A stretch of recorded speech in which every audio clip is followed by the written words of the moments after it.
Queremos presentarles al padre Jean-Paul Betancourt. Él es salesiano Don Bosco y es el encargado del movimiento juvenil salesiano de Centroamérica. Y hoy le hemos pedido su participación para que nos cuente un poquito sobre el encuentro, ¿verdad? Que vamos a tener a finales de este mes allá en la diócesis de San Isidro, quien es a la que le corresponde recibirnos este año y él nos va, a ubicar en esos sentidos, ¿verdad? Y en lo que él nos quiera, pues, compartir en esta noche. Entonces, adelante, padre ya. Bueno, ¿qué tal, familia? Un abrazo muy grande, muy buenas noches. Feliz de poder compartir con ustedes. Saludo a Monseñor Bartolomé y a todos, ¿verdad? Que el Señor me los bendiga y me los proteja. Aquí los saludo desde Pérez Celedón. Estoy en el centro Don Bosco y feliz de compartir, muy feliz de poder compartir este encuentro, pues, con Fray Andrés y otros hermanos y hermanas consagrados, pues, pertenezco a la comisión poco a poco que fuimos reflexionando sobre este encuentro. Entonces yo quisiera hacer una introducción, pedir unos minuticos, no va a ser mucho, pero también para que nos vayamos motivando, ¿verdad? Qué alegría de verdad que se acerque este encuentro nacional y como consagrados somos llamados a ser testigos de la alegría del Evangelio, especialmente en un mundo que necesita mucha esperanza. Hoy en este pequeño encuentro virtual, en este preencuentro, ¿verdad? Renovamos nuestra consagración y recordamos que no es nuestra consagración para nosotros mismos, sino para servir con amor, especialmente a los pobres y ser levadura en una realidad que Costa Rica de verdad nos está exigiendo. Así que quisiera hacer una pequeña motivación para poder entrar en un poco y compartir las actividades. Lo primero es recordar que la alegría nuestra, como lo decía San Juan Bosco, nosotros consistimos la santidad en estar siempre alegres, pero la alegría no es un simple optimismo, ¿verdad? Sino es fruto de un encuentro con Cristo y la comunión fraterna. Por eso es importante este encuentro, que nos encontremos, eso es lo primero, que nos movilizamos para encontrarnos, para sentir esa alegría de disfrutar el llamado que Dios nos hizo, también renovar nuestra identidad misionera. Somos una comunidad enviada. Entonces, yo quisiera preguntarnos primero a todos los consagrados aquí presentes y consagradas, ¿qué experiencias de encuentro con los pobres o en la comunidad ha renovado la alegría de nuestra vocación? O sea, en lo último, en estos años, ¿qué encuentro, verdad? ¿Qué experiencias? Algunos podremos tener bastantes, otros no tantos, pero si esto es una preparación para ese encuentro que vamos a tener, vale la pena que nos preguntemos, ¿qué experiencias de encuentro con los pobres o la comunidad han renovado la alegría de nuestra vocación? Hermanas, hermanos, tenemos que volver a los pobres con un corazón, recordando que es el corazón de nuestra consagración. Decía la Evangelica Gaudium en el numeral 158. La opción por los pobres está implícita en la fe cristológica, en aquel Dios que se ha hecho pobre por nosotros. San Oscar Romero también lo decía, la gloria de Dios es que el pobre viva. Y cuando nosotros estábamos preparando eh, la reflexión, decíamos, ¿qué hacemos? Bueno, nos encontramos, sí, es importante. Pues buscamos aquí en la diócesis, lo más central, obviamente la diócesis es muy extensa, pero aquí en el centro de San Isidro tratamos de buscar una comunidad muy popular, el nombre es Cocorí, y es ahí donde nosotros queremos realizar el encuentro. Queremos volver donde una comunidad sencilla y pobre que está esperando con ansias el que nos encontremos.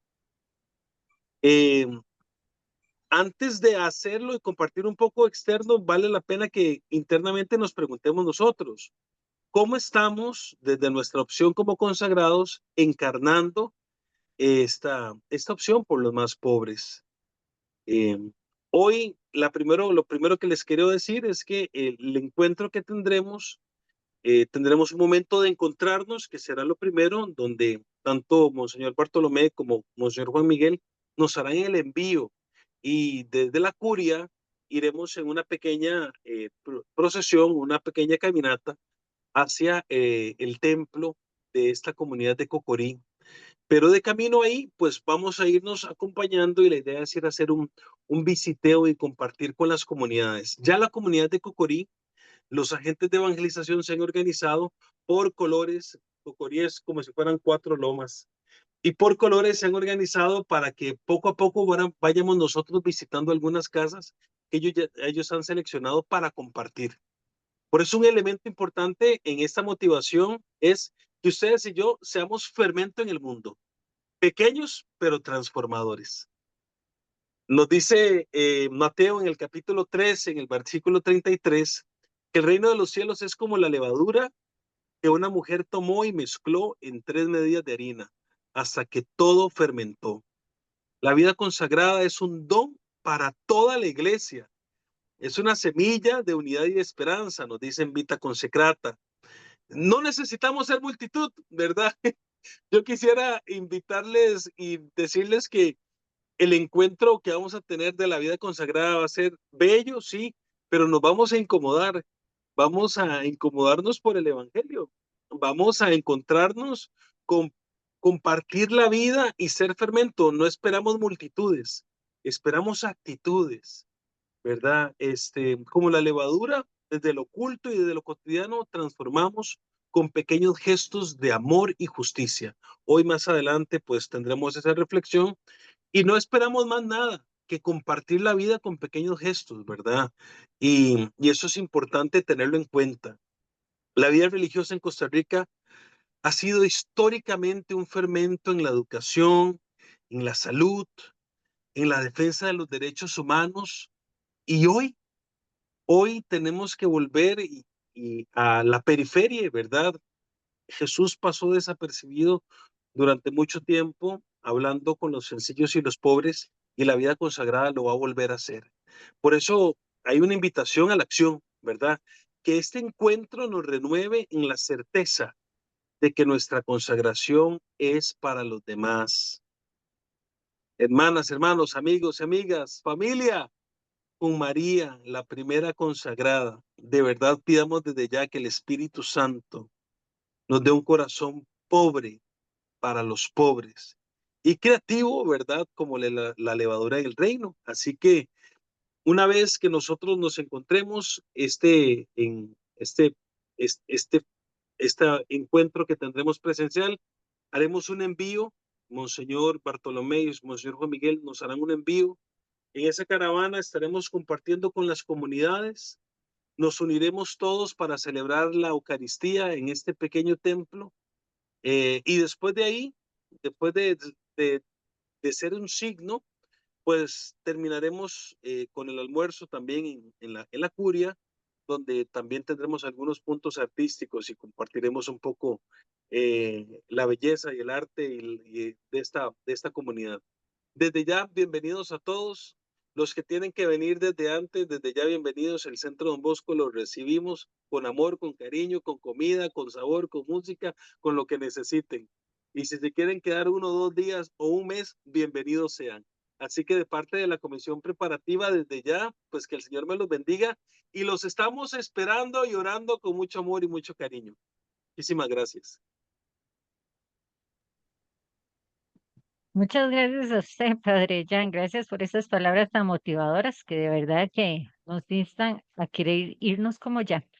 Pero ojalá que se convierta en un encuentro bien bonito, ¿verdad? Porque sabemos que ustedes lo han preparado con mucho amor y estoy segura que será un encuentro con rostro humano por la experiencia que ustedes nos están regalando, que es bastante diferente y yo creo que nos insta a salir y de verdad llegar allá.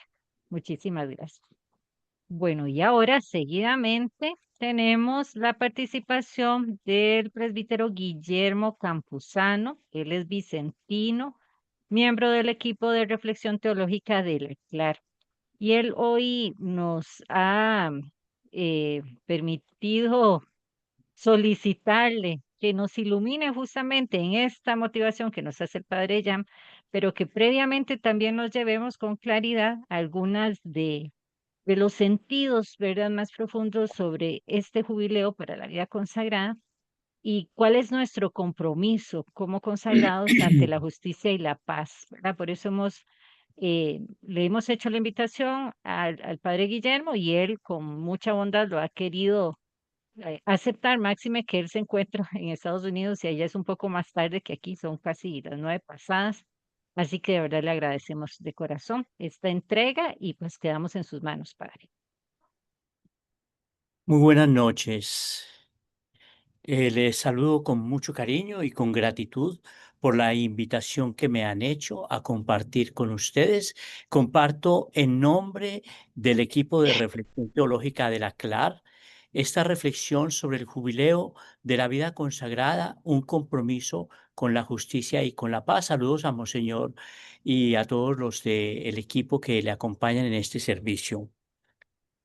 Eh, Déjenme ir poco a poco situando una reflexión que en esta hora que voy a compartir con ustedes, pues no voy a lograr a abundar mucho en detalles, pero darles solamente unas pistas de reflexión que les ayuden en el camino que ustedes están intentando hacer juntos en este año del Jubileo de la Esperanza, caminando hacia esta experiencia que van a hacer juntos en la diócesis eh, que el padre nos estaba compartiendo hace un minuto.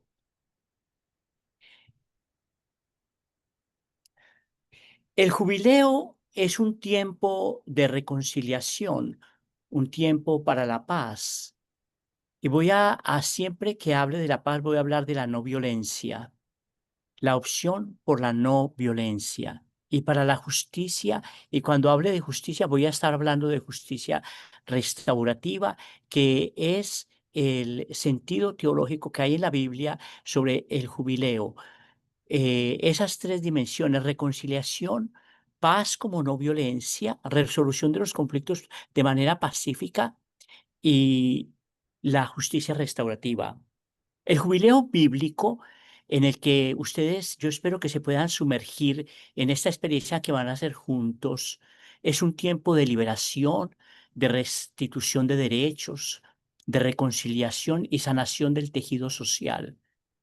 Más que nunca en nuestra historia, en la humanidad, hay tejidos humanos que se van rompiendo, tejidos relacionales que se van rompiendo. En la vida consagrada tenemos una experiencia muy profunda de esto. El signo de los tiempos más visible de cómo la historia del mundo se metió en las casas de las comunidades religiosas. Quienes trabajamos con la vida consagrada lo vemos con muchísima claridad. Es la ruptura de los tejidos relacionales y la ruptura de los tejidos comunitarios. Eso nos reclama una sanación del tejido social y del tejido comunitario, un jubileo de la vida consagrada en la que, sanando los tejidos al interior de la vida consagrada, nos comprometamos en la sanación de todos los tejidos que en la sociedad se van rompiendo. Vivir el jubileo de la esperanza es encarnar este espíritu, el espíritu bíblico del jubileo, en la clave de la justicia restaurativa, de la no violencia, sanando las memorias heridas, restableciendo vínculos rotos, cuidando lo pequeño, cuidando lo frágil. Hace un par de semanas estaba yo predicando unos ejercicios en Paraguay y una religiosa me contó una historia de su vida muy herida, herida desde su comunidad misma. Y ellas estaban terminando el retiro en una peregrinación que iban a hacer hasta una puerta santa.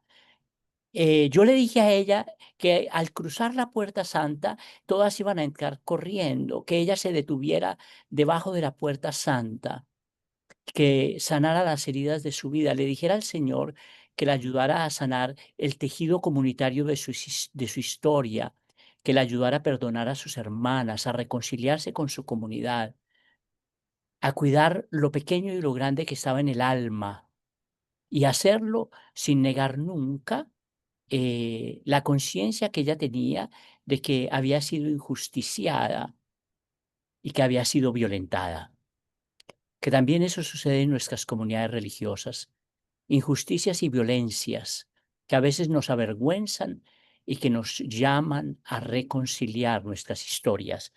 Yo les invito a eso, a tener coraje, a tener valor de, al reflexionar sobre justicia y sobre paz, no mirar solo hacia afuera, sino también mirar hacia adentro, adentro de las comunidades y a reconstruir y sanar desde el tejido jubilar adentro, para que podamos ser testigos de lo que queremos ayudar a tejer afuera. Voy a usar unas frases que a mí me gustan mucho, que las encontré en estos días, de las raíces de justicia y paz en América Latina, de algunos teólogos clásicos latinoamericanos que pueden orientarnos en lo que queremos reflexionar sobre jubileo de justicia y jubileo de paz en nuestra reflexión. Leonardo Boff dice esto: la esperanza es esa terquedad de seguir creyendo que la vida vencerá, aun cuando todo parezca perdido. Y Gustavo Gutiérrez dice que la esperanza es intrínsecamente sociopolítica, que está ligada al reino de Dios, que comienza a construirse aquí y ahora, especialmente desde los pueblos esclavizados y desde los pueblos violentados, los pueblos injusticiados y los pueblos a los que se les hace violencia. Desde ellos es que se construye la esperanza, porque estos son pueblos resilientes. El lugar en donde la esperanza es más resiliente es el lugar de los pobres, porque ahí la esperanza subsiste sin ningún motivo, sobrevive sin ningún motivo. Allí sobrevive la alegría, sobrevive la esperanza, sobrevive el gozo, y lo hacen gratuitamente, en la vida y en la gratuidad de los pobres, que se van convirtiendo en el signo y en el testimonio de la esperanza. Nosotros tenemos que dar signos para mantener viva la esperanza de los pobres, pero más que eso tenemos que atrevernos a mirarlos a ellos y aprender la resiliencia de la esperanza en la vida de ellos, en la terquedad de ellos, en la persistencia de ellos, en la tenacidad de sus vidas. Y ese tiempo de jubileo es un tiempo para mirar hacia allá, hacia ellos.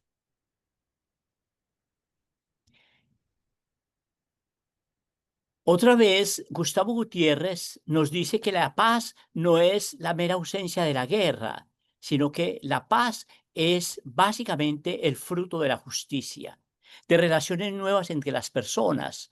Solo hay paz verdadera cuando se respetan los derechos y la dignidad de los pobres. Y otra vez, Leonardo Bosch nos dice que la paz será el fruto del cuidado amoroso, de las relaciones humanas, del respeto por la naturaleza. Y dice una cosa que para mí es muy fuerte: no habrá justicia y no habrá paz mientras la tierra sea explotada como un objeto y siga siendo maltratada. Y él escribe un poema bellísimo en el que dice que cada mañana cuando la tierra es violentada por el hombre, ella sigue respondiendo de la misma manera. Nos responde con flores, con frutos, con cánticos de los pájaros.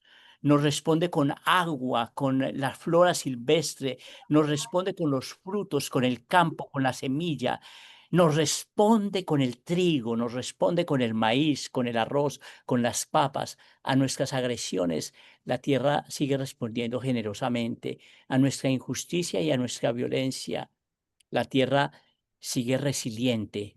Y la resiliencia de la tierra y la resiliencia de los pobres son un signo que aviva la esperanza en nosotros. El tema de la justicia y de la paz y del compromiso con la creación es un compromiso muy antiguo. Yo simplemente lo esbozo para mencionarlo y para recordarlo, porque a veces pensamos que los temas son todos nuevos. Este es un tema que está fundado claramente en el Evangelio de Jesús, en los valores que se encuentran en el mensaje de Jesús sobre el reino de Dios y sobre la revelación definitiva de Dios. La revelación definitiva de Dios es la revelación del Dios de la justicia. Lo más determinante de la teología latinoamericana, en la construcción de una teología que hoy es una teología casi que abrazada universalmente gracias al papado de Francisco, es que Dios es básicamente eso. Dios es justo. Dios es justo. Lo de Dios es la justicia de la misericordia y lo de Dios es la justicia de la compasión. En Dios no hay injusticia y en Dios su identidad es básicamente esa. La Escritura y Jesús lo revelan claramente. Esa es la revelación definitiva de Dios, una justicia que pasa por el canal de la misericordia, abrazando toda la miseria de la creación y la miseria de lo humano y transformándola en su propio corazón. Misericordis, tomar la miseria y pasarla por el propio corazón y transformarla. Así es la justicia y así es la paz de Dios. En el magisterio de la Iglesia recobra hoy un pleno sentido la Rerum Novarum porque el Papa León XIV la ha popularizado asumiendo el nombre posterior a León XIII, que fue el Papa que escribió la Rerum Novarum y que inició un camino que es muy largo y que nos trae hasta nuestros días, que es el camino de la doctrina social de la Iglesia. Una encíclica social que sentó la base por la preocupación de la Iglesia por los problemas sociales y por el problema laboral, a la revolución industrial y al problema de la revolución industrial, que fue el problema de la injusticia contra los obreros. El Papa responde con una encíclica social en la que la Iglesia hace una opción por el mundo obrero. Y el Papa León XIV hacia una nueva revolución, la revolución de la inteligencia artificial. El Papa parece que está planteando hoy la necesidad de que hagamos otra vez, una opción por el mundo obrero, el que está más impactado por el fenómeno de la inteligencia artificial que se nos vino como una avalancha, y una avalancha en la que todos nosotros nos vamos convirtiendo en perfiles de consumo, en algoritmos de consumo. Algoritmos que terminan siendo usados. Hoy esta mañana estaba leyendo yo un artículo sobre las profesiones que van a ser más impactadas por la inteligencia artificial y me sorprendió que la profesión de educar, los educadores, es una profesión que se teme que va a ir desapareciendo, porque los profesores, así como la educación es una transmisión de conceptos, cada vez serán menos necesarios y por eso la educación tendrá que repensarse. Claramente el Concilio Vaticano II, la Gaudium et Spes y la consolidación de la doctrina social de la Iglesia desde la Gaudium et Spes. La Comisión Pontificia por la Justicia y la Paz que fundó Pablo VI en 1967 y todo lo que eso significó para la vida consagrada y para la Iglesia, las comisiones de justicia y paz, y luego las comisiones mundiales, diocesanas, de congregaciones religiosas de justicia, paz e integridad de la creación. Yo a veces me sorprendo cuando me acerco a la vida consagrada y la veo a una vida consagrada que siendo la misma es tan distinta. Una sola vida consagrada como si fuera un solo carisma, y un carisma que tiene puntos de encuentro en los valores fundacionales del reino, que es a quien le pertenecen todos los carismas. Los carismas vienen todos del Espíritu, y los carismas le pertenecen todos al reino de Dios, y le pertenecen al reino de Dios dentro de la Iglesia, que es un signo y una sierva del reino de Dios, como lo dijo el Concilio Vaticano II. Vienen del Espíritu y le sirven al reino. Entonces ahí se encuentran en su partida, en su punto de partida y en su punto de llegada.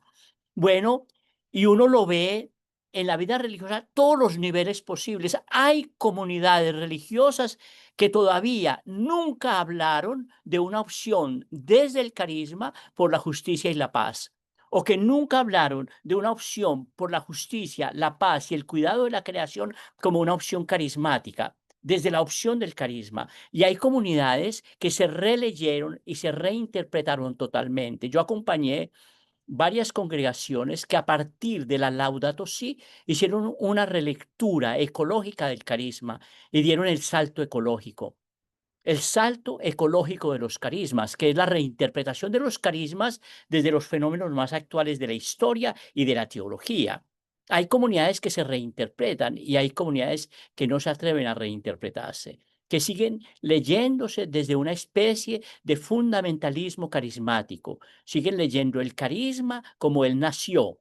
Y los carismas nacen de una manera, pero esa manera en que nacen no es la manera definitiva de los carismas, porque la manera definitiva de los carismas sucede en el continuo hacerse de la historia.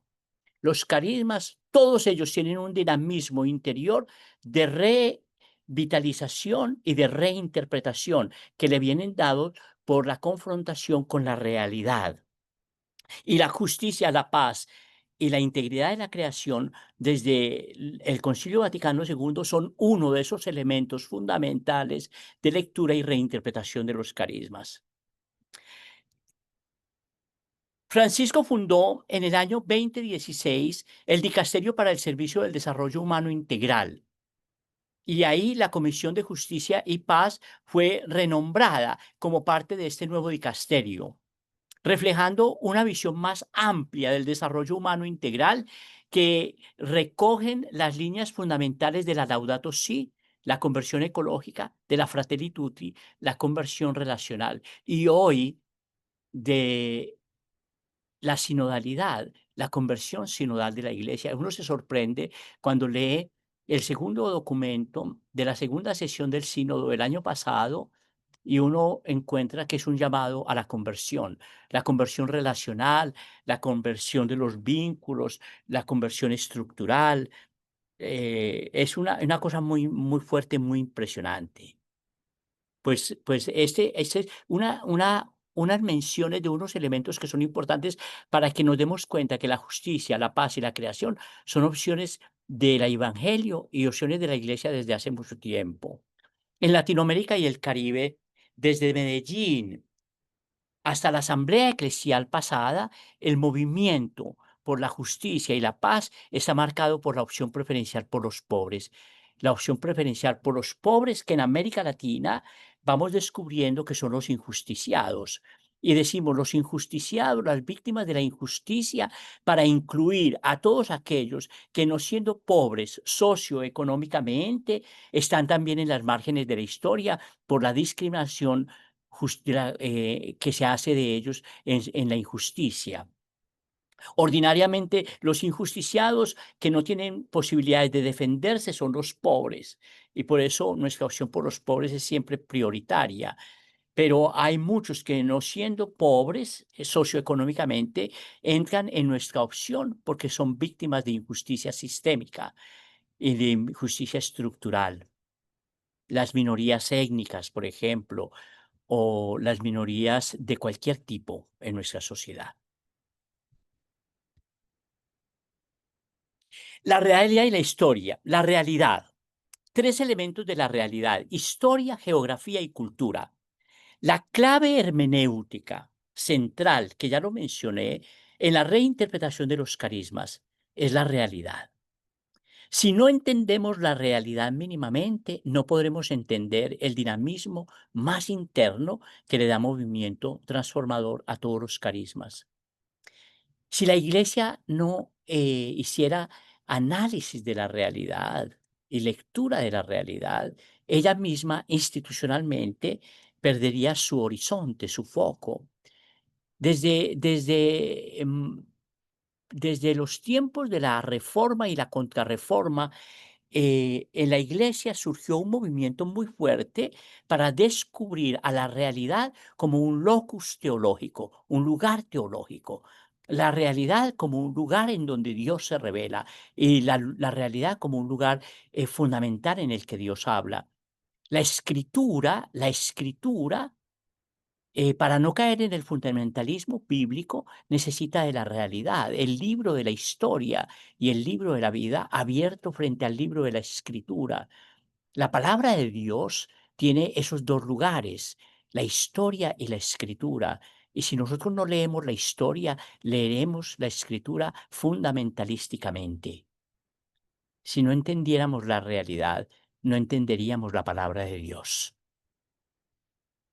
¿Cómo habitar desde esa realidad, desde esta historia, esta geografía y esta cultura en crisis?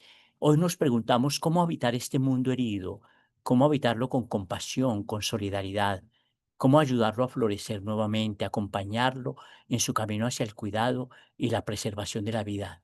Cómo habitar y cómo cuidar la tierra. Cómo habitar y cómo cuidar la tierra. Cómo hacer la madre y aprender de las sabidurías ancestrales, haciendo a la tierra Pachamama, madre tierra, y cómo relacionarnos hoy con todas las formas de vida y entre nosotras y nosotros para custodiar la trama sagrada de la existencia, sostener el único sueño cósmico de conciencia y de espiritualidad que hasta ahora hemos conocido. Preservar, cuidar la vida que está en la humanidad, preservando y cuidando la vida que está en la tierra. La opción por la justicia y la paz, hoy, desde la Laudato Si y la Laudato Deum, se va haciendo una opción por el cuidado y la defensa y la protección de la vida, con todos nuestros recursos, nuestras fuerzas, nuestra existencia, nuestra vida. ¿Cómo cuidaremos de la tierra y cómo cuidaremos de la humanidad? ¿Cómo cuidaremos de la vida? ¿Quién cuidará de la vida? La vida consagrada en la dimensión de la justicia y la paz se pone hoy al servicio del cuidado y por eso hay en el mundo entero una teología de la vida consagrada que en la Clara ha sido muy explícita, que es la teología del cuidado. La teología del cuidado. La preservación, el reconocimiento, la ética del reconocimiento y la ética del cuidado. La ética del reconocimiento y la ética del cuidado que para nosotros brotan de la parábola del samaritano. Lo reconoció herido, se dobló sobre él y lo cuidó. Usa 10 verbos, la parábola del buen samaritano para describir la acción del samaritano. 10 verbos, pero en el corazón del texto dice cuidó de él y lo entregó al hortelano para que al el hotelcito a donde lo llevó, se lo entregó para que lo cuidara. Cuidó de él y lo entregó para que fuera cuidado. Cuidar, cuidar la vida como un acto de justicia y como un acto de no violencia que construye la historia de la paz. Cómo habitar la tierra, cómo relacionarnos para cuidar la vida. La crisis histórica, cultural y geográfica, crisis civilizatoria y crisis planetaria. La crisis de la civilización, la crisis cultural de la historia y la crisis planetaria con todos los signos que hay, que tiene.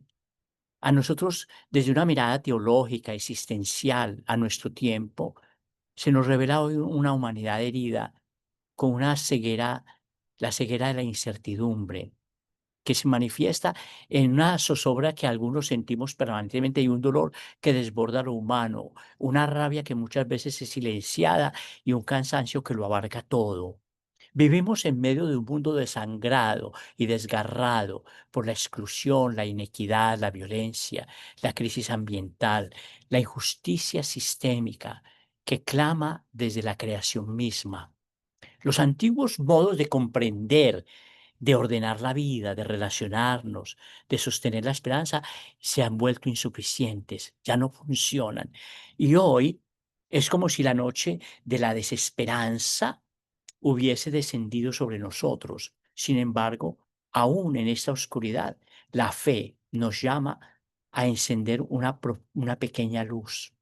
Qué bueno que en esta peregrinación que van a hacer juntos se encienda una luz en cada uno, una luz en cada comunidad que participe, una luz en la vida consagrada, una luz en la iglesia de Costa Rica,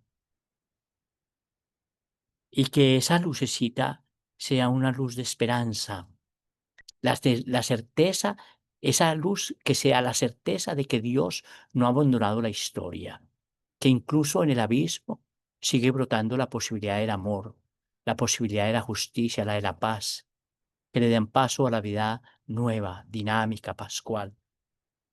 Yo estuve en mayo en Brasil y tuve la posibilidad de estar en la casa donde murió Helder Cámara, donde vivió y murió Helder Cámara, el obispo famoso.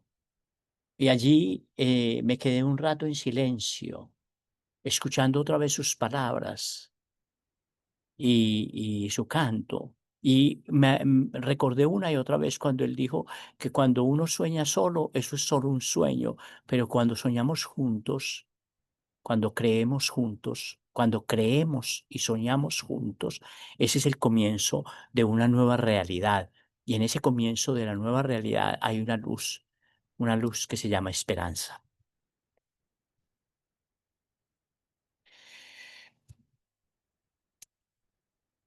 La crisis civilizatoria y ambiental, la inequidad, la violencia y la crisis institucional. No lo voy a mencionar mucho, solo lo dejo ahí para que lo vean.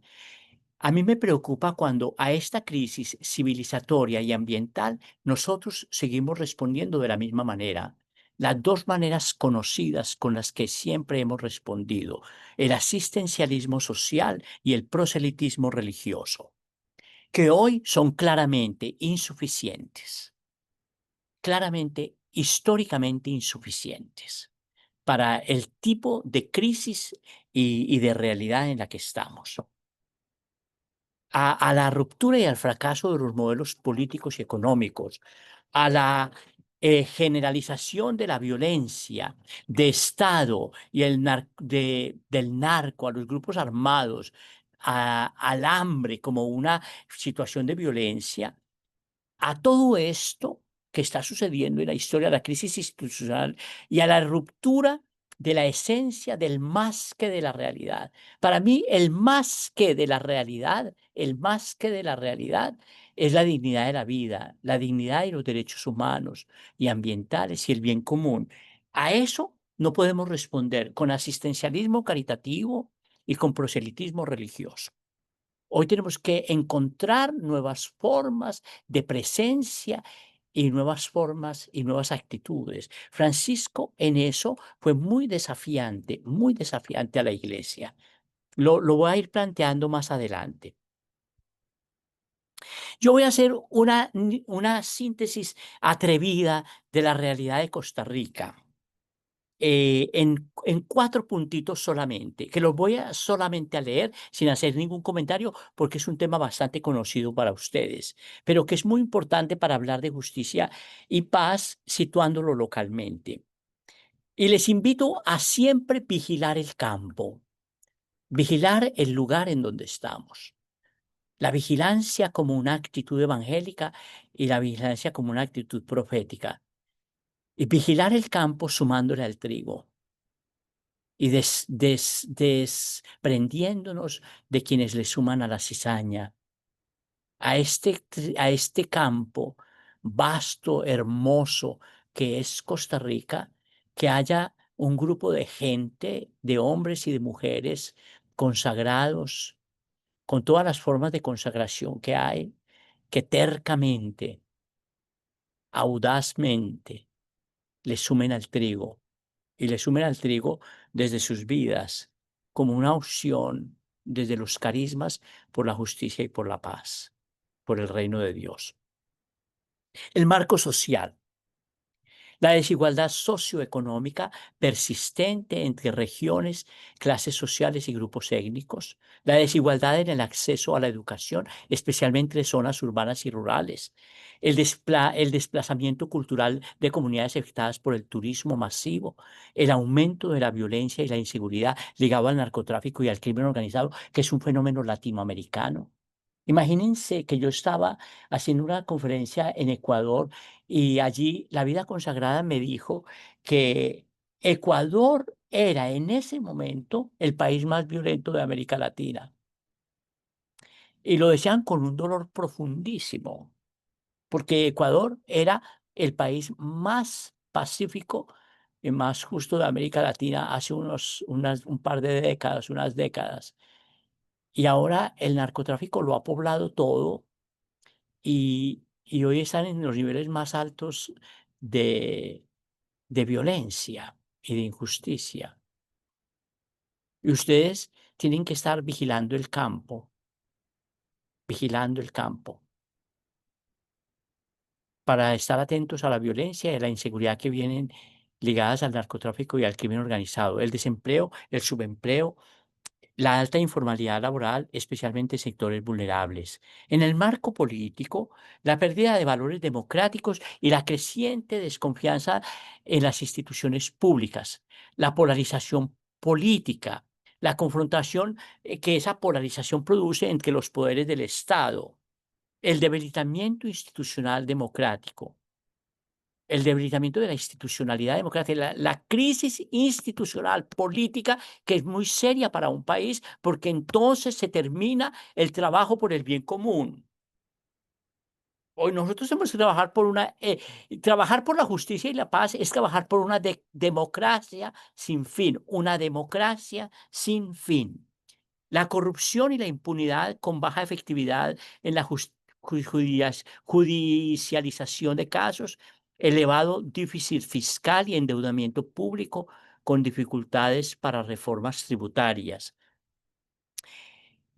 Sumarle al trigo, desde esta realidad, el marco ambiental, la contaminación del agua y falta de tratamiento de aguas residuales, el uso excesivo de agroquímicos que afectan la salud humana y los ecosistemas, la deforestación, la pérdida de biodiversidad y depresión sobre ecosistemas frágiles, los impactos del cambio climático como sequías prolongadas, estrés hídrico, el desarrollo urbano desordenado que degrada áreas naturales y amenaza la planificación sostenible.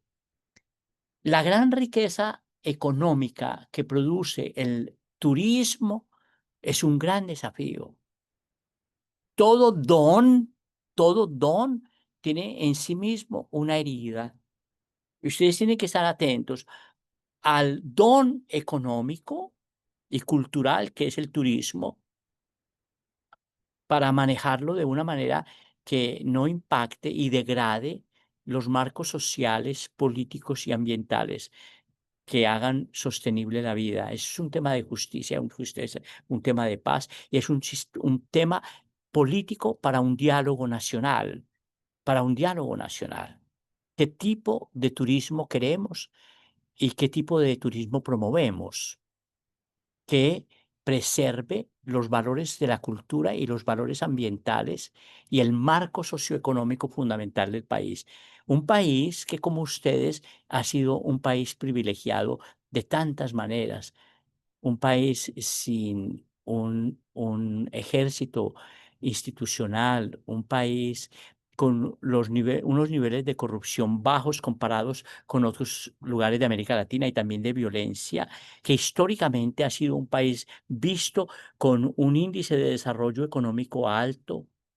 Estén atentos, porque si no vigilan el campo se va contaminando y la cizaña crece y crece sin que se den cuenta.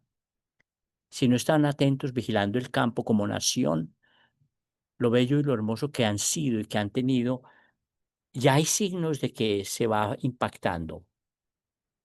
La exclusión y la discriminación de poblaciones migrantes y de comunidades indígenas, que es un fenómeno que está sucediendo muy fuerte en Panamá. Yo me reuní hace poco con unas comunidades indígenas de Panamá que estaban preparando una declaración sobre violación de derechos humanos de los pueblos indígenas panameños. Y sé que hay algunas comunidades en Costa Rica que han experimentado cosas parecidas y otras minorías que experimentan el acceso limitado a derechos y recursos, lo que hace que se violente su dignidad como personas y como comunidades. Leer esa historia que uno puede encontrar en datos, números, cifras, leerla desde el camino y leerla desde el reverso, leerla desde abajo. En eso nosotros somos expertos. Los consagrados estamos ahí, en donde está la gente. Escuchamos sus historias. Nuestra historia se teje con las historias de ellos. Desde la periferia, confrontar las historias. Yo hace unos meses estaba reunido con 300 migrantes en una tienda de campaña en la ciudad de Charlotte, en Estados Unidos. Yo hago parte del equipo nacional que asesora la pastoral migratoria de los Estados Unidos y nos reunimos con personas. ¿Qué hicimos? Escuchar sus luchas, sus dramas. Leo desde ellos para no justificar, ni explicar, ni normalizar todo. No son frases textuales todas de lo que me dijeron las personas. No es bueno lo que nos está pasando. Esto no es voluntad de Dios. Merecemos una historia distinta. Gracias a Dios, aún estamos vivos. En las fronteras del mundo, las personas que trabajan con migrantes siempre escuchan lo mismo. Yo me encontré unas religiosas en la frontera entre Bolivia y Chile. Y me senté con ellas una mañana en una placita donde ellas estaban toda la mañana. Y yo dije: "¿Y aquí hasta qué horas están?". "Hasta que lleguen", me dijo ella. Me dijo: "Hasta que lleguen". La otra hermana iba a casa por comida, pero, siempre había una hermana ahí. ¿Y por qué? ¿Por qué? Porque queremos que vean que había alguien esperándolos. Y cuando llegaban, ellas los abrazaban y ellos les decían en el oído: "Gracias a Dios estamos vivos". Gracias a Dios estamos vivos. Una mujer me dijo: "Yo aún tengo sueños. ¿Cómo resistiremos? ¿Cómo sobreviviremos? ¿Hacia dónde iremos? ¿Cuál es nuestro horizonte?". Y una pregunta que es muy fuerte, que a mí se me quedó grabada en el alma, que me produce conmoción interior. ¿Quién nos acompañará en los caminos? ¿Quién hará camino con nosotros? ¿Qué significa el trabajo de la justicia y de la paz haciendo camino con los injusticiados y los violentados? Estar al lado del otro, acompañarle. ¿Quién nos acompañará? ¿Qué será de nosotras y nosotros ahora que sigue? ¿Cómo nosotros, como vida consagrada, estamos ahí? ¿Cómo aprendimos a decir lo que en la Escritura Dios dice muchas veces? No temas, yo estoy aquí. No temas, yo estoy contigo. ¿Cómo le diremos a los pobres, no temas, no estás solo, yo estoy contigo? ¿Cómo tejeremos nuestra historia de compromiso, de justicia y paz en el año jubilar como una historia jubilar de presencia? La historia del jubileo tiene que ser una historia de la presencia y una presencia que sea transformadora y una presencia, repito, que mantenga viva la esperanza. Este chico se atrevió a cargar una anciana en el Río Grande. Hay quienes se atreven hoy a cargar con el peso del otro, que se les ha hecho un tú, se les ha hecho un prójimo.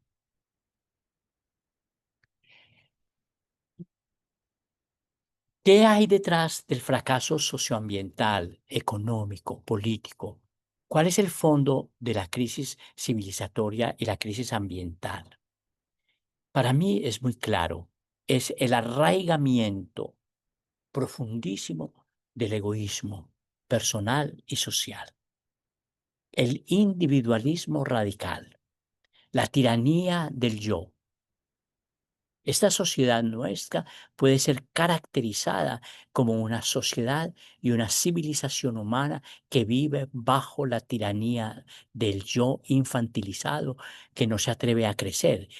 El yo que sale del infantilismo es un yo que es capaz de echarse en la espalda al otro, en la coexistencia, la corresponsabilidad y el cuidado mutuo.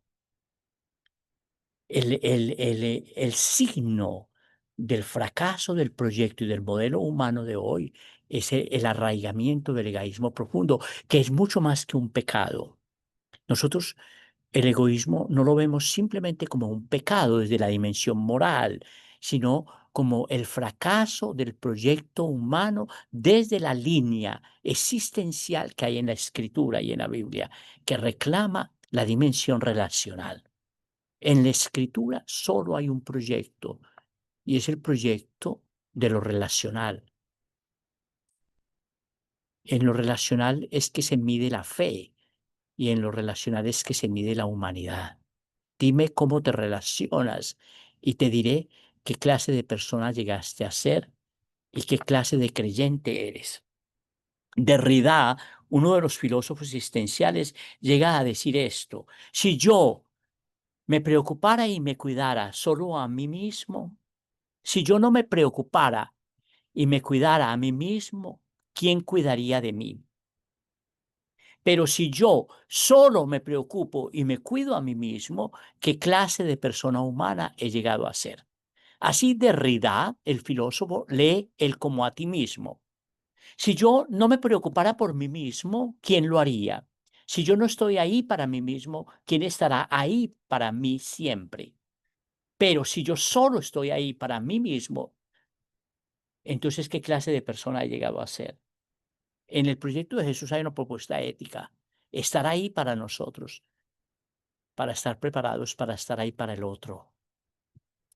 La tiranía del individualismo radical, el modelo de existencia desde el hedonismo consumista. El hedonismo de hoy tiene nuevas formas. El hedonismo de hoy no es un hedonismo sexual.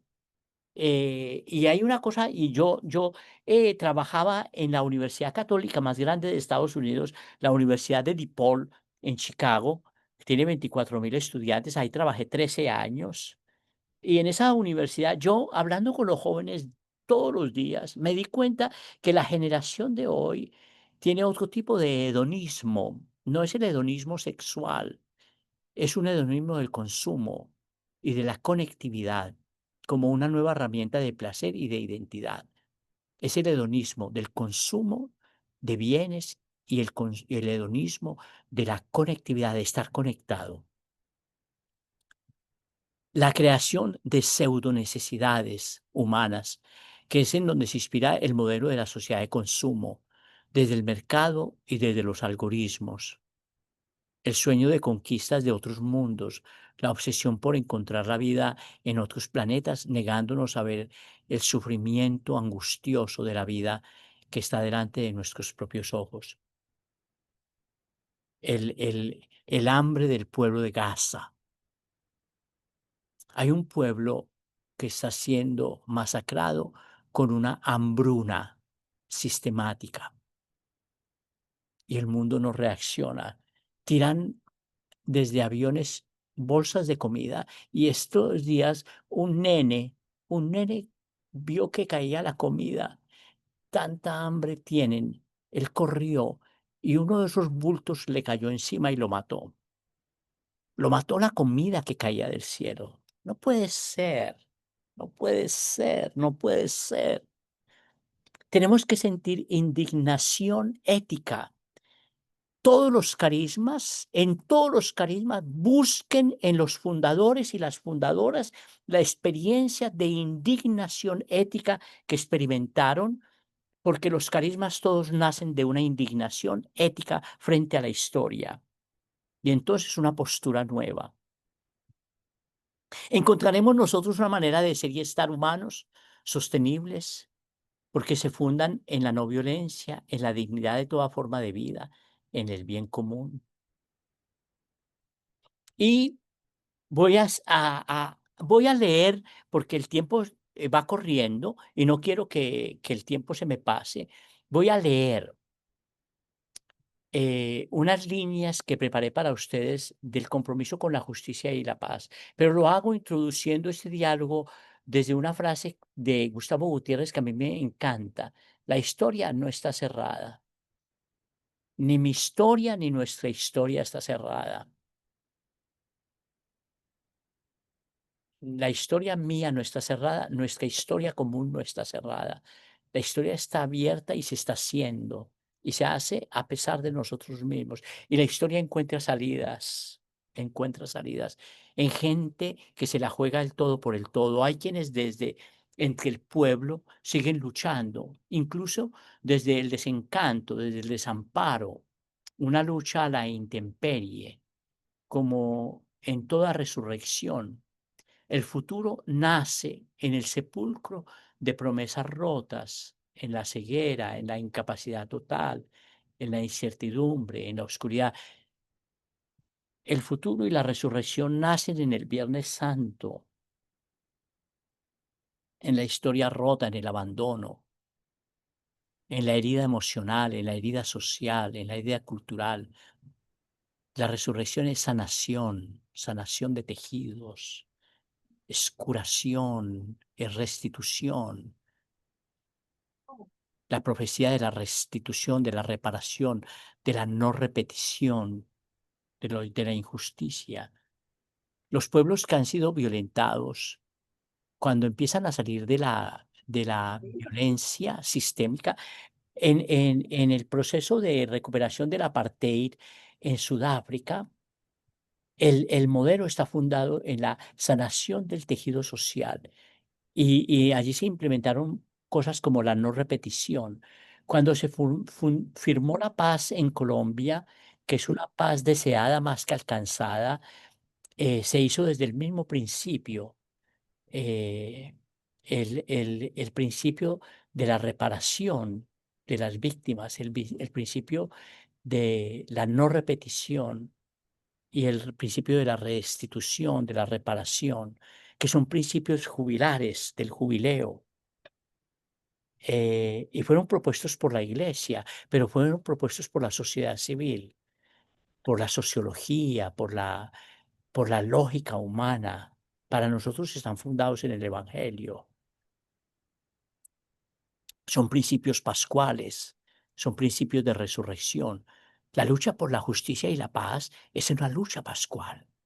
El compromiso con la justicia y la paz es un compromiso con la Pascua, que para tantos no ha llegado. Hay quienes ensanchan la mesa, en donde se sientan nuevos, donde se intentan nuevos tejidos, desde la escucha recíproca, desde el diálogo alargado, la atención superada sin violencia, la preservación por encima de todo del más que de la realidad, de la dignidad, de los derechos y deberes, de la justicia y la paz, del bien común. Francisco decía con terquedad: una mesa en donde quepan todos, todos, todos, todos. Una mesa en donde quepan todas y todos, todas y todos, todas y todos. Porque su dignidad es reconocida y respetada, sus derechos y sus deberes son protegidos, donde el modelo de existencia humana está fundado en la justicia y la paz, y donde colectivamente construimos un modelo económico y un modelo político que se la juega toda y toda por el bien común, frente a la radicalización del hedonismo, el hedonismo del yo, el hedonismo de la individualidad, el yo como único referente de la realidad, yo y nadie más, yo y solo yo, que es el drama de la existencia humana de hoy. Y esto en los dos niveles, en lo humano y en lo ambiental.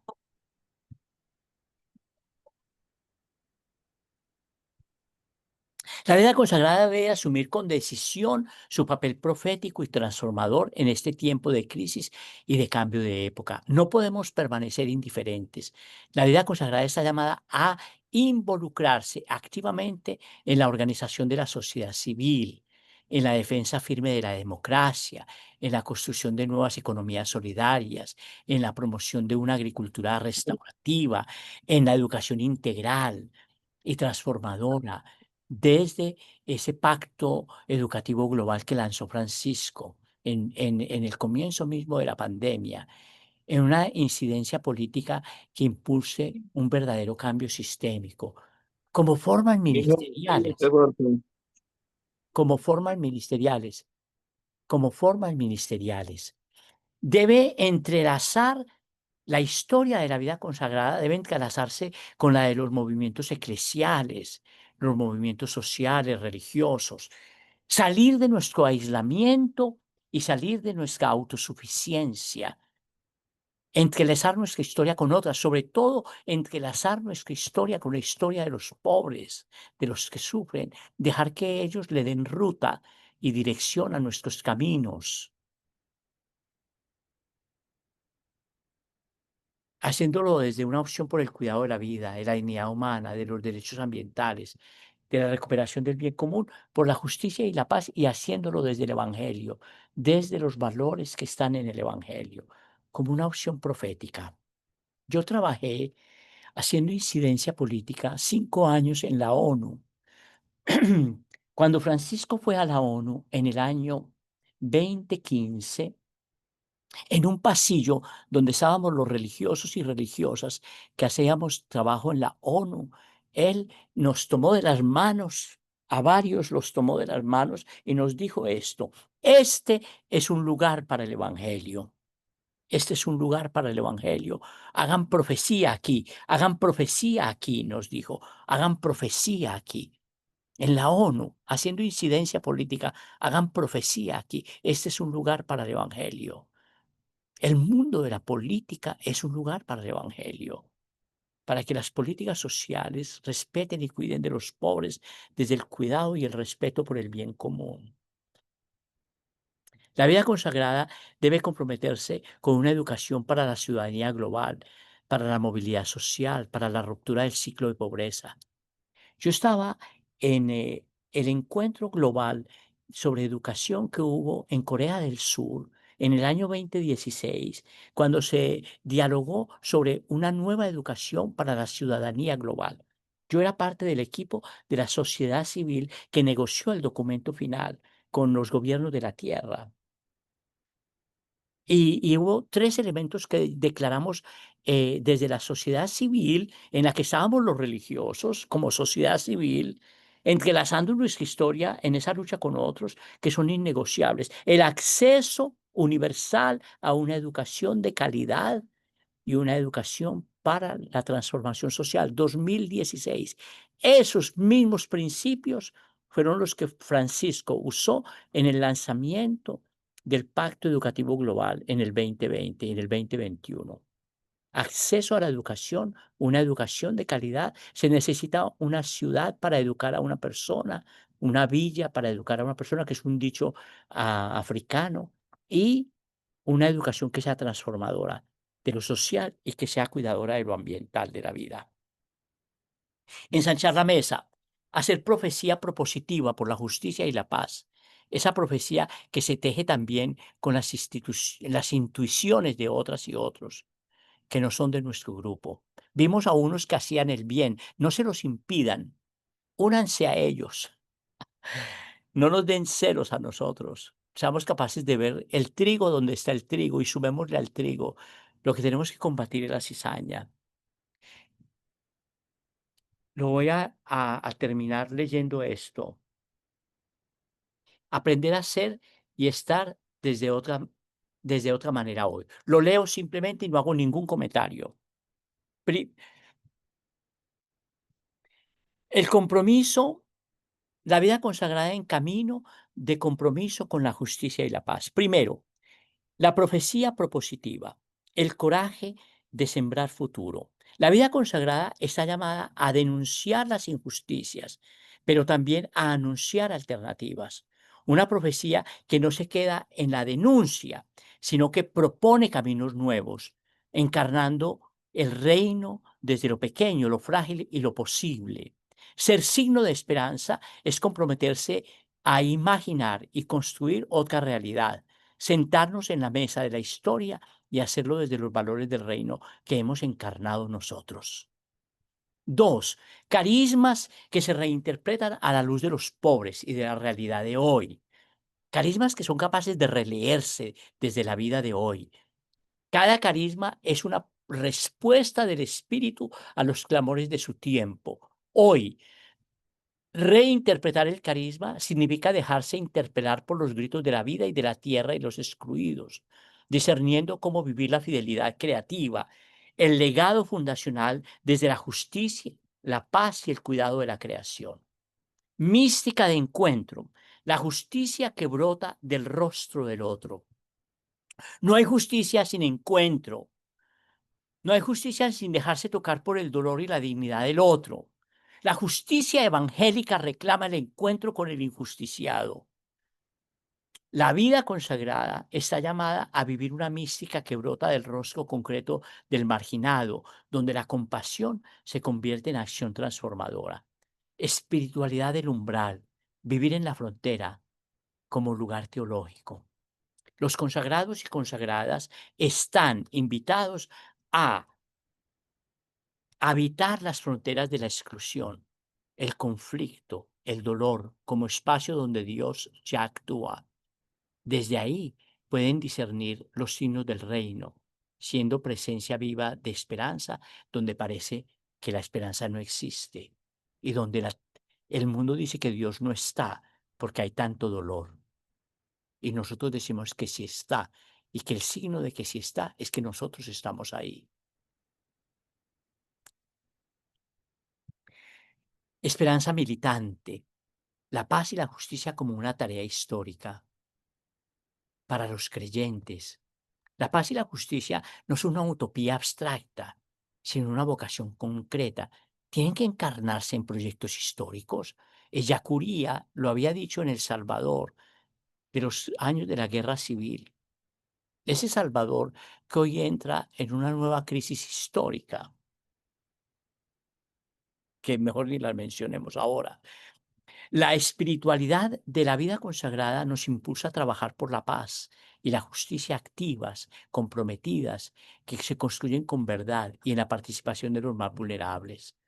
El diálogo como camino misionero, como testimonio profético. La espiritualidad dialogal es hoy una exigencia del Evangelio. La vida consagrada, y Francisco lo dijo de tantas formas, lo quiso implementar de todas las maneras que pudo. La forma dialogal para una iglesia sinodal, una iglesia nueva. La vida consagrada está llamada a ser puente, espacio de escucha, de encuentro con culturas, religiones, generaciones, periferias, lo intercultural, lo intergeneracional, lo intergeográfico, lo internacional. El diálogo es una forma de justicia, una expresión de la paz. El silencio frente al otro muchas veces carga violencia y carga injusticia. Es inadmisible que en las comunidades religiosas las personas consagradas no se hablen porque se tienen rabia. Eso es inadmisible al proyecto del Evangelio. Inadmisible. Se convierte en sí mismo en un escándalo. Revolución de la ternura, la justicia con rostro humano. Inspirados en la compasión de Jesús, los consagrados y consagradas pueden promover una justicia que no excluye la ternura. No se trata solo de estructuras, sino de relaciones sanadas, de actitudes nuevas, decía Francisco, actitudes nuevas, dignificadas, reconciliadas. La ternura es profética y encamina a la justicia y la paz. Espiritualidad del buen samaritano, caminar con los caídos del camino. La vida consagrada no puede pasar de largo ante los heridos de la historia. Su compromiso con la justicia y la paz nace de una espiritualidad que mira con entrañas de misericordia, que se arrodilla y que se implica en el dolor del otro. Es una lucha por la justicia y la paz que está encarnada en el encuentro con el injusticiado, con el violentado. Una profecía en comunidad, justicia que se gesta en lo cotidiano. La vida comunitaria no es un fin en sí misma, sino un laboratorio de fraternidad que testimonia otro modo de vivir, desde la justicia relacional, desde el cuidado mutuo. Se construye una alternativa al individualismo que domina nuestra cultura. Somos nosotros una alternativa relacionalmente. La vulnerabilidad sagrada, el compromiso desde la fragilidad compartida. La espiritualidad cristiana no parte de la autosuficiencia, sino de la encarnación. La vida consagrada se compromete con la justicia desde su propia vulnerabilidad, fragilidad, caminando con los otros, no por encima de ellos, reconociendo que todos necesitamos redención y que la justicia es una construcción mutua. Los pobres nos liberan, nos hacen justicia. Más que ellos a nosotros, nosotros los necesitamos a ellos. La humanidad necesita a los pobres para encontrar su camino de salida de la barbarie y de la locura en la que hemos caído. El presidente de Estados Unidos está haciendo una limpieza social de la capital de Estados Unidos, de Washington. ¿Por qué? Porque le fastidia ver los campamentos de los sin techo en su camino hacia el campo de golf donde él juega. Se fastidia de ver a los pobres. Ha pedido que limpien la ciudad para que él no los tenga que ver. Ignominia, indigna. Qué locura, qué locura. Entonces propone limpieza social, algo que en Latinoamérica causó la muerte de tantos pobres. Para limpiar las ciudades, a los pobres se les escondió o se les mató. Cuidado de la casa común, ecoespiritualidad como justicia integral. La justicia no puede desligarse del cuidado del planeta. La espiritualidad consagrada está llamada a integrar la dimensión ecológica, reconociendo la interconexión entre los clamores de la tierra y de los moles, como está en la Laudato Si. El reino como utopía realista, soñar juntos nuevas posibilidades. La esperanza no es una ingenuidad, sino una mirada que se arraiga en el Evangelio. El jubileo invita a la vida consagrada a soñar con realismo evangélico, una utopía que se construye desde abajo, con gestos concretos de liberación.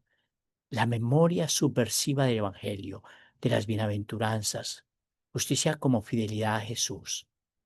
Seguir a Jesús, hermanas y hermanos, implica asumir su opción por los últimos.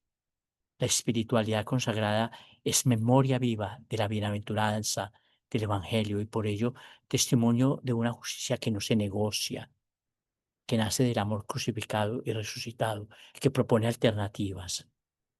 Y termino. La alegría del compromiso. Son 14, como si fuera un vía crucis o un vía sacra, un vía luz, una vía de la luz. La alegría del compromiso, paz que nace del Evangelio vivido, de los valores del reino encarnados.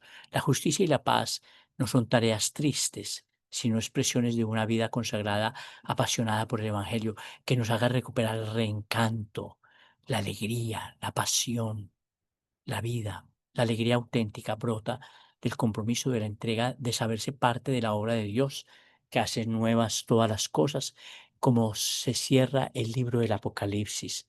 En el capítulo 21, en el versículo 5, yo hago todo nuevo. Gracias.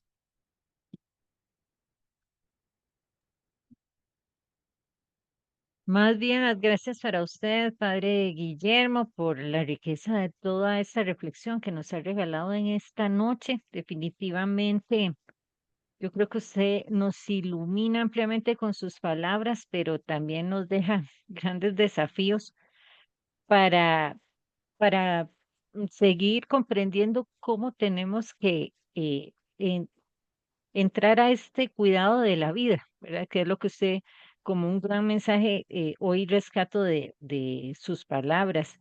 Y de estas nuevas formas de presencia, también, que como vida consagrada tenemos que llevar a todos los ámbitos en donde estamos impactando también con nuestra presencia, ¿verdad? Es más que necesario esas nuevas actitudes que usted nos está haciendo ver, ¿verdad? Y de qué manera realmente podemos estar vigilantes con estas actitudes proféticas, evangélicas, eh, para, para poder establecer relaciones que quizás se han maltratado y cómo irlas entretejiendo nuevamente, ¿verdad? Yo creo que bueno, sus palabras nos dan para reflexionar mucho más y creo que sientan la base para el encuentro que realmente vamos a tener prontamente.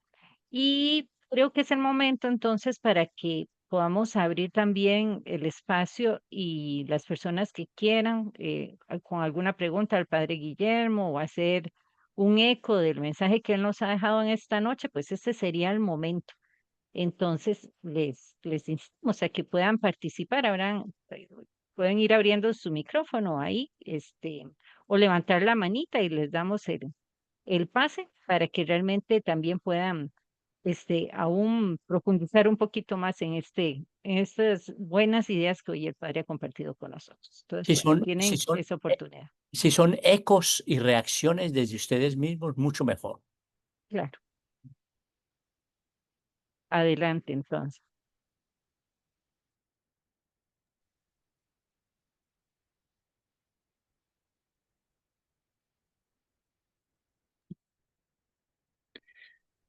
Muchas gracias, Padre Guillermo, por su intervención. De verdad, ha sido muy amplia y muy reveladora. Hay que repasarla, ¿verdad? Como para captar más algunos puntos. Me llamó la atención esto que dijo, no sé si citaba a alguien, ¿no? De que estamos para cuidarnos a nosotros mismos. Si no nos cuidamos a nosotros mismos, ¿quién nos va a cuidar, ¿no? Pero si nos cuidamos solo a nosotros mismos, ¿qué clase de humanidad tenemos? Me llamó. Porque, entre otras cosas, pues la vida consagrada hoy tenemos la tentación de cómo disminuimos, a veces somos mayores, no podemos llevar todas las obras. Entonces puede ser la tentación de replegarnos y cuidarnos demasiado, quizá, ¿no? Pero cuidarnos tenemos que cuidarnos, ¿verdad? Tenemos que cuidar de nuestros mayores. Tenemos que cuidar de un estilo de vida que nos permita, que a veces estamos tan agobiados que la gente dice, ¿quién va a ser religioso con ese agobio, ¿no? Un estilo de vida que nos permita pues la salud física y espiritual y una relación adecuada y positiva. Pero también el riesgo de replegarnos tanto que disminuya la misión, disminuya pues ese ímpetu, ¿no? Que debemos tener como enamorados de Cristo también por continuar la misión de Cristo, ¿verdad? Con la justicia y con la paz. Pues ahí yo creo que es un discernimiento constante, ¿no? Que tenemos que seguir realizando, ¿no? En qué medida, en qué aspectos cuidarnos a nosotros mismos, pero cómo verificar cada día que no nos cuidemos solo a nosotros mismos. Yo voy a tomar, monseñor, la palabra discernimiento constante. En los años 80 y 90 se habló mucho en la iglesia de conversión permanente y formación continua, o inclusive creo que estoy cambiando los nombres, formación permanente y conversión continua, como fuera, pero eran las dos palabras. Del proceso sinodal, la palabra que brota es exactamente la que usted ha usado, el discernimiento constante. Tenemos que discernir constantemente. Este tiempo reclama un discernimiento constante y en ese discernimiento constante, eso que Monseñor resalta es esencial, el balance entre el cuidado personal, el cuidado de las comunidades y el cuidado hacia afuera, que es una de las expresiones que cité de Jacques Derrida, uno de los fundadores de la filosofía dialogal. Gracias, Monseñor. Con toda libertad, cualquiera puede reaccionar. Parece que Fabián quiere decir algo. Sí, padre Guillermo, yo quería decir algo, me llamó mucho la atención cuando usted habló del cuidado del samaritano, ¿verdad? El cuidado del samaritano que aquel que está caído, hay que cuidarlo, ¿verdad? Y lo repitió varias veces con los varios verbos que ahí aparecen. Y me encantó mucho esto porque en nuestra realidad, por ejemplo, en Costa Rica o en América Central o en las Américas, hay tanto caído como los hermanos migrantes. Entonces, la realidad es tan compleja que uno se siente como limitado, impotente ante toda esa realidad. La única cosa que digo yo, bueno, voy a hacer lo que puedo, ¿verdad? Porque no se puede más. Entonces, en ese sentido, sí me llamó la atención todo esto y estar atento al paso de Dios en medio de nosotros y al cuidado no solamente de esa parte del hermano migrante que es tan fundamental, sino también el cuidado de la misma creación. Le agradezco por esa bella reflexión, Padre, que me ha gustado mucho y bueno, voy a tratar de profundizar más en ella y tratar de ponerla en práctica. Muchas gracias, Padre. Gracias, gracias a ti.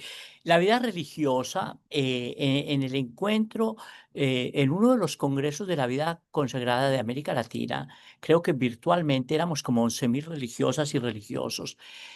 Uno de los presentadores nos dijo una cosa que a mí se me quedó grabada. En la teología del cuidado, el cuidador que cuida, y usó la parábola del buen samaritano, el cuidador que cuida. Y el cuidador que cuida atreviéndose a tocar lo que parecía impuro. Los dos hombres que pasan antes, que eran dos seres religiosos, no tocan al samaritano no porque fueran malos, sino porque tenían miedo de romper la ley, de hacerse impuros. Seguramente iban al templo y si estaba muerto y lo tocaban, se hacían impuros, rompían la ley. Ellos tenían miedo de romper la ley. El samaritano no tiene miedo de romper la ley.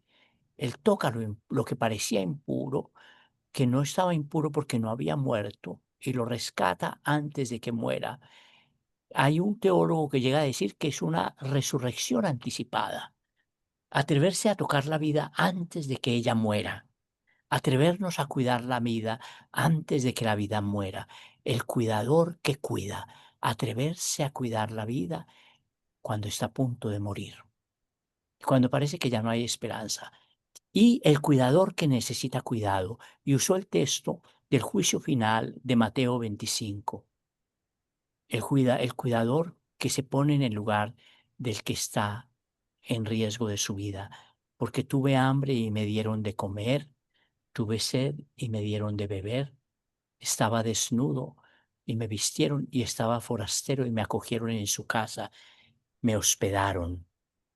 El cuidador que necesita cuidado.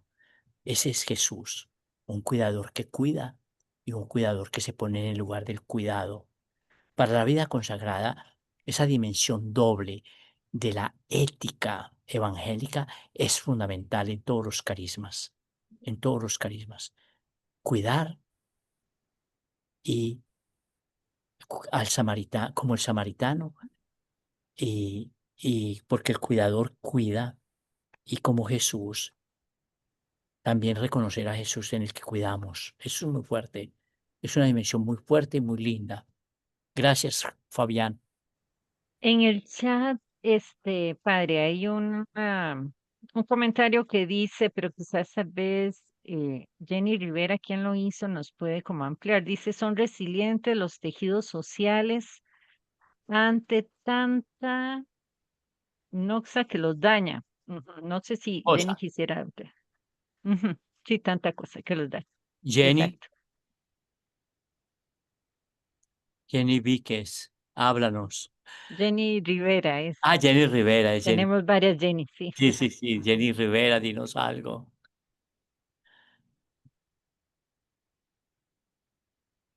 Yo voy diciéndote, Jenny, que Creo que ya abrió el micrófono. dinos, Jenny. Sí, a mí me resonó lo que usted dijo, padre, de la resiliencia de la tierra. Entonces yo comencé a reflexionar y de pronto, porque usted hablaba de que la tierra era resiliente. Sin embargo, cuando yo iba en creo que esa frase me caló y de pronto yo vi que la dañamos tanto que está dejando de ser resiliente en muchos sectores, viendo la tierra que produce, ¿verdad? Entonces después lo vengo y lo extrapolo al tejido social, ¿verdad? Entonces yo digo, la tierra, yo la percibo menos resiliente porque hay muchas variables que la están dañando. Igual entonces pasa con el tejido social, ¿verdad? El tejido social que tiene tanta noxa, o sea, tanto que lo está dañando, que al final, pues, podría dejar de ser resiliente y entonces eh, los consagrados podríamos como dejar o sea, transpirar eso y dejar de serlo y entonces quedarnos como en un modo estático, Ujú. que en algunos sectores se está también percibiendo, ¿verdad? Eso es lo que de ahí vino la consulta. No, no sé si me entiende Sí, la te entiendo explicación perfectamente. y por qué hice la extrapolación. Sí, sí. Déjame reacciono a tu comentario que me parece muy interesante, Jenny. Durante el tiempo de preparación del Sínodo de la Amazonía, participé de un equipo que ayudó a la REPAM a hacer incidencia política en la ONU y que llevamos pueblos indígenas a la ONU para que ellos hicieran la incidencia por el cuidado de la tierra desde ellos mismos. Un día, en una comunidad amazónica de Ecuador, cuando estábamos preparando uno de los viajes a la ONU con los pueblos indígenas, una mujer indígena, una lideresa de la comunidad, me regaló una tarjeta con una frase, con un niño, el rostro de un niño indígena y una pregunta de un poema de Helder, de Pedro Casaldáliga. Has amado, has amado. Y entonces ella se acercó y me dijo, casi en secreto, me dijo, ¿sabes? Memo, hay más solidaridad debajo de la tierra que arriba de ella, y la vida sobrevivirá. Los grandes expertos del planeta están hablando de que estamos viviendo la sexta crisis planetaria, una sexta gran crisis planetaria, que el planeta está entrando en una gran sexta crisis. Y que lo que está en riesgo no es la sobrevivencia del planeta, sino la sobrevivencia de las especies. En este momento hay más de 1000 especies en riesgo de desaparecer. Y los grandes expertos se preguntan si la especie humana es una de las especies que está en riesgo de desaparecer. Es una pregunta que es existencial, que es filosófica, que es teológica, si la humanidad está en riesgo de desaparecer en esta crisis planetaria en la que estamos entrando y ya viviendo. Hoy decretaron el incendio que hay en España como el mayor incendio de la historia de España. Son kilómetros y kilómetros y kilómetros ardidos por el fuego. Y los signos de la tierra son muy fuertes. La solidaridad que hay debajo de la tierra es muy fuerte, que está en las raíces mismas de la vida. Y eh, esa solidaridad la tenemos que aprender nosotros los humanos. Hay un movimiento arriba de la tierra que es un movimiento que a mí me da mucha esperanza. Vean, el miércoles me voy a África y voy a estar en 12 países africanos. Por 2 semanas, por 2 meses, estaré yo en África visitando comunidades en África, en doce países, incluido África Central, que es un país que vive en una miseria bárbara. ¿Saben yo que he visto en todos los países donde voy y visito? Un movimiento escondido, que es un movimiento de esperanza. Es el movimiento de la solidaridad en el cuidado de la vida. Es un movimiento que no hace ruido, es un movimiento que no espabila, un movimiento que no hace violencia. Es el movimiento humano de la solidaridad, que es un movimiento callado, que sucede en todas las culturas, en todas las religiones, en los rincones más escondidos de la tierra. Hay un movimiento de manos que se extienden, de pan que se comparte, de una luz que se entrega. Es el movimiento de la solidaridad. Yo les invito a que se arriesguen en sus comunidades a abrazar silenciosa, escondida y humildemente el movimiento de la solidaridad en el cuidado de la vida. Que lo hagamos en las diócesis, lo hagamos en las parroquias, lo hagamos en las comunidades religiosas. Unámonos al movimiento de la solidaridad que en la lectura del Apocalipsis dice, y uno lo puede leer así, un movimiento que está en toda lengua, en toda raza, en todo pueblo, sumémosle al trigo, Sumémosle al trigo, unámonos al movimiento de la solidaridad.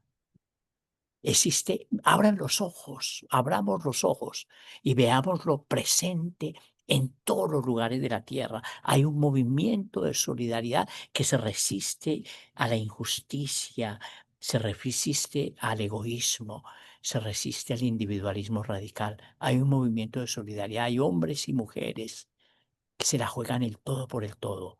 Y dan la vida, dan la vida, dan la vida. Como Maximiliano Kolbe.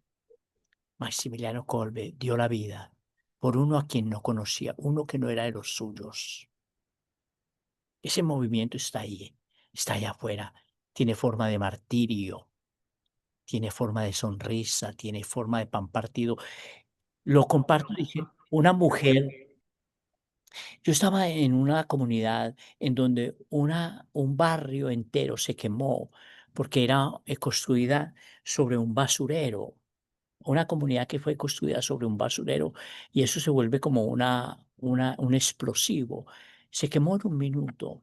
Cuando estábamos repartiendo comida y frazadas para pasar la noche, vino una mujer anciana, pequeña. Yo le entregué una cobija y le entregamos una bolsa de comida. Ella se volteó y se lo entregó a una mujer que venía detrás de ella, que traía 4 niños. Entonces yo le dije, ¿y tú? ¿Y tú? Dijo, yo soy vieja, yo ya he sobrevivido sin frazada en la noche, pero estos niños no sobrevivirán. Entregó su frazada, yo no me quedé contento hasta que no la encontré de nuevo para entregarle otra frazada, pero esa mujer revela lo mejor de la humanidad, una humanidad que se olvida de sí misma, que proexiste, que existe para otros, como Jesús. La nota más humana, extraordinaria de Jesús es la proexistencia, es existir para otros. Y que esa mujer se entrega lo que tiene. Esa es la mujer viuda, la mujer pobre, la que da las 4 monedas, pero ella daba todo. Existe eso en el mundo. Basta abrir los ojos para verlo. Entonces, sí, yo sí creo, Jenny, yo creo que los tejidos sociales son resilientes y que los tejidos son resilientes, los tejidos sociales y los tejidos de la tierra con una resiliencia que harán que sobreviva la vida. Unámonos a ese movimiento de resiliencia de la tierra y de resiliencia de lo humano en el movimiento de la solidaridad y nosotros hagámoslo desde el Evangelio, sin tener miedo de quienes lo hagan desde otros lugares de existencia y de pertenencia y de identidad, sin competir, sin competir, sumándole al trigo. Bueno, y vamos a dar paso a la última participación ya por el tiempo y le quedamos en manos de Adriana.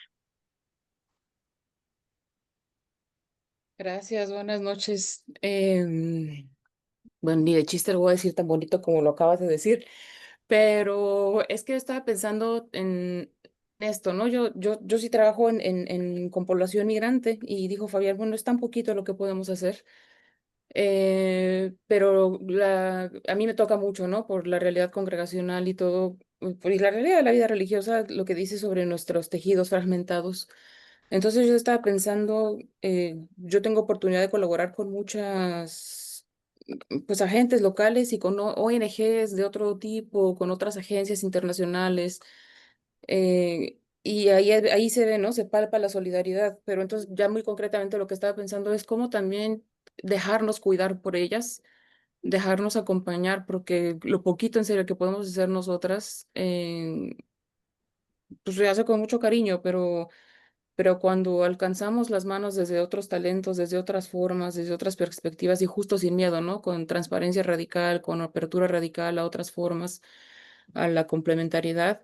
Creo que también eso, lo que quiero decir es que eso también puede sanar nuestros tejidos al interior, ¿no? Cuando me abro a otras relaciones de manera horizontal y de manera vulnerable, también sanamos hacia el interior y podemos ir resilienciando nuestros tejidos internos también. Gracias. A ti, Adriana, gracias. Hace poco la Red Clamor, en la línea de la Red Clamor trabaja con migrantes, personas en víctimas de trata humana, eh, refugiados. Hizo un taller latinoamericano en el que yo tuve la oportunidad de participar sobre el cuidado de los que cuidan, el autocuidado para el cuidado de los migrantes. Y eso que tú dijiste, eso que tú acabas de decir desde tu propia experiencia, fue una de las grandes conclusiones de ese encuentro, Adriana. Eh, es eso, es ahí, en lo que tú acabas de decir tan bellamente. Hablaste de relaciones resilientes, ¿no? Relaciones que nos hacen resilientes. Yo estoy hablando mucho de resiliencia de la esperanza, resiliencia de la solidaridad, porque en eso cada uno suma desde sí mismo, desde lo pequeño, y sumamos desde el yo-tú y desde nuestras comunidades. Cómo nuestras comunidades le suman a la resiliencia de la esperanza, a la resiliencia del cuidado. Por ejemplo, en el acompañamiento de comunidades eh, deportadas. Hoy la migración es a la inversa, es la migración de los que un día migraron, lo perdieron todo y hoy lo vuelven a perder todo en la deportación, en la infamia de una deportación que los deporta a lugares en donde no tienen raíces y jamás podrán tener raíces. El general Kagame le dijo, le dijo al presidente Trump que él ofrecía a su país para recibir 250 migrantes de cualquier lugar del mundo y recibirlos en Ruanda. Pero yo decía, ¿pero qué es eso? En la sala de la presidencia de Estados Unidos estaban negociando un general africano y el presidente de Estados Unidos recibir migrantes de cualquier lugar de la tierra en África Central, en la África Central. Un país que no ha logrado resolver el conflicto interno por el genocidio ruandés del año 1994. Hoy quiero recibir migrantes de cualquier parte de la tierra. Les mandarán venezolanos, que es un pueblo profundamente humillado, profundamente humillado. El pueblo venezolano es un pueblo profundamente humillado hoy en tantos lugares de la tierra. Nosotros tenemos que estar atentos a la resiliencia en el cuidado de los migrantes sin nosotros caer en la xenofobia, que es un fenómeno tan fuerte en todo el continente latinoamericano. Pero gracias, Adriana. Todas esas cosas a mí me revuelven memorias adentro, lo que ustedes dicen me revuelve memorias adentro. Y también indignación, muchas indignaciones que se llevan en el alma.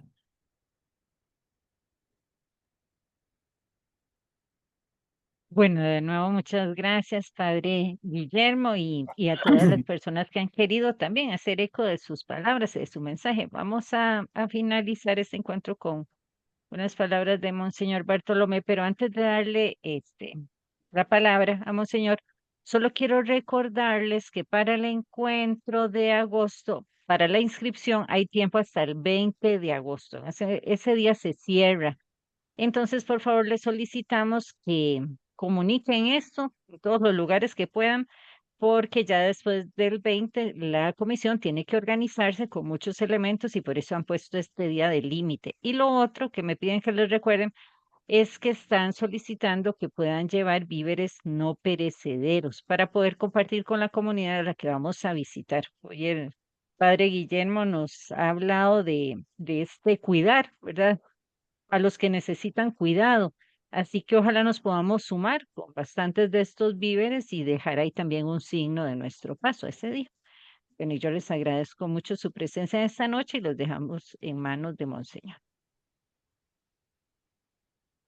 Bueno, de nuevo, muchas gracias, Padre Guillermo. De verdad ha sido una riqueza compartir con usted y ver que es un pozo de experiencias, ¿verdad?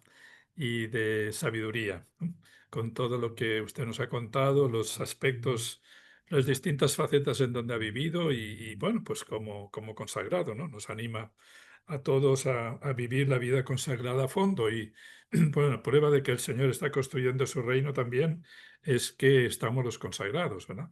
Estamos los consagrados bueno, empeñados en ese reino y como testigos de lo que el Señor ha hecho en nosotros y quiere y está haciendo a través de nosotros en todas las obras y sobre todo en nuestras personas, en nuestras comunidades. Gracias a Carolina nos ha dirigido esta noche y a todos los participantes. Y espero que nos podamos ver todos el día 30 de agosto en ese encuentro nacional de la vida consagrada. Será un momento muy bonito. Esto ha sido como para abrir boca. Qué bueno que lo tenemos grabado, entonces lo vamos a enviar, el enlace lo vamos a enviar a todas las comunidades para que lo vean antes y estemos ambientados en el día de ese encuentro que apenas nos dará, que es lo más importante, para practicar la solidaridad con esa comunidad pobre y necesitada. Termino con una oración y les doy la bendición. Señor Jesús, te damos gracias por este encuentro fraterno de la vida consagrada, por la comunión que hemos experimentado y por las luces que tu Espíritu ha encendido en nosotros. En este tiempo de jubileo, renueva en nuestras comunidades el deseo de santidad y danos un corazón apasionado por tu reino, capaz de trabajar incansablemente por la justicia y de sembrar la paz allí donde haya división y violencia. Haz que seamos signos vivos de tu amor en medio del mundo, profetas que anuncian la esperanza y testigos que denuncian lo que hiere la dignidad de tus hijos. Que María, Madre y modelo de consagración, nos inspire a vivir como ella, en fe, servicio y entrega total, y que fortalecidos por tu gracia, volvamos a nuestras misiones con la alegría de sabernos enviados. A ti la gloria y la alabanza por los siglos de los siglos. Amén. El Señor esté con ustedes.